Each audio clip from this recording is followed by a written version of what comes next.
దేవాలయాల మీద జరుగుతున్న దాడులు దాదాపు ఎంత పెరిగాయో మీరు అందరూ చూస్తున్నారు. కుటుంబ ప్రభుత్వం వచ్చిన నిన్న కాక మొన్న 2 days నుండి కాసిరెడ్డి నాయన ఆశ్రమం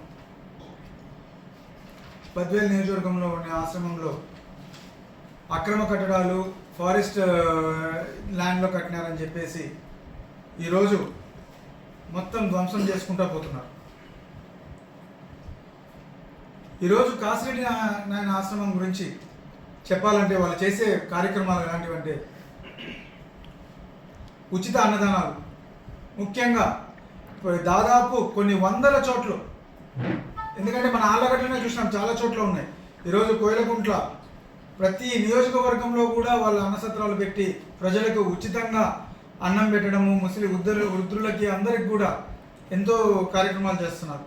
అలాంటి ఈరోజు ఆ క్షేత్రం మీద ఫారెస్ట్ అధికారులు ఎలా బిహేవ్ చేసినారో మనందరం చూసినాం, వీడియోలు ఉన్నాయి.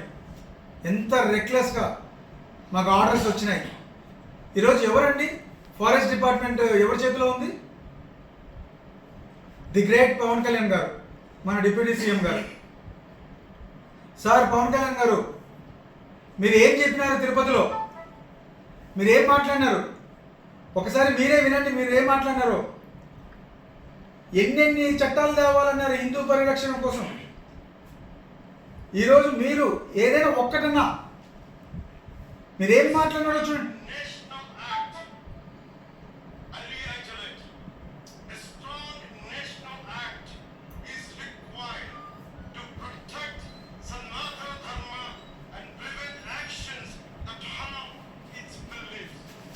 ఇలాంటి మాటలు మీరు మాట్లాడి ఈరోజు హిందువుల మనోభావం దెబ్బతీసే వాళ్ళ మీద యాక్ట్లు కావాలని చెప్పిన మీరే ఈరోజు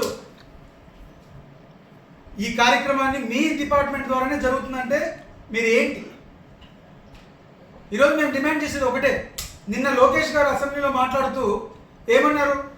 మా ప్రభుత్వం తరఫున మేము క్షమాపణ చెప్తున్నామని చెప్తున్నారు. లోకేష్ గారు, మీ దగ్గర నుండి మేము కోరే క్షమాపణ కాదు, దీనికి తగిన యాక్షన్ తీసుకోవాలి. ఈరోజు ఎవరైతే ఆ శాఖకి మంత్రి పదవి వహిస్తున్నారో వాళ్ళని ఇమ్మీడియట్గా బర్తరఫ్ చేయాలి. అదేవిధంగా పవన్ కళ్యాణ్ గారు సనాతన ధర్మాన్ని కాపాడుతామన్నారు, గుళ్ళని పరిరక్షిస్తామన్నారు, ఆ యాక్ట్ తేవాలి, ఈ యాక్ట్ తేవాలన్నారు. లాస్ట్కి వచ్చేటప్పటికి ఏం చేస్తున్నారు? ఈరోజు గుళ్ళకి శతకోపురం పెట్టేది మీరే అయినారు. లాస్ట్కి రక్షకుడు అన్నాడు, లాస్ట్కి భక్షకుడు అయినారు మీరే. మీరు దీనికి నైతికంగా బాధ్యత వహిస్తూ ఇమీడియట్గా రిజైన్ చేయండి. మీకు రాష్ట్రంలో పరిపాలన మీద ఒక దుష్టంగా అసలు ఏం జరుగుతుంది, మీ శాఖలో ఏం జరుగుతుందో మీరు చేయలేకపోతున్నారు. మీకేమో 5 శాఖలు, మళ్ళీ పైగా హోమ్ మినిస్టర్ కూడా నాకే ఏంటి నేనే చేస్తాను అంటున్నారు. ఇన్ని శాఖలు ఎందుకండి? ఒక మనిషి ఒకటి చేయగలుగుతారు కానీ ఇన్ని పనులు చేయలేరు. మేము డిమాండ్ చేసేది ఒకటే. ఈరోజు తప్పు జరిగిపోయింది, మేము మళ్ళీ కట్టిస్తాము అని లోకేష్ గారు అంటున్నారు. అది కాదు, తగిన యాక్షన్ తీసుకోండి. ఇమీడియట్గా దీనికి నైతిక బాధ్యత వహిస్తూ పవన్ కళ్యాణ్ గారు రిజైన్ చేయాలి. ఇదే మా డిమాండ్.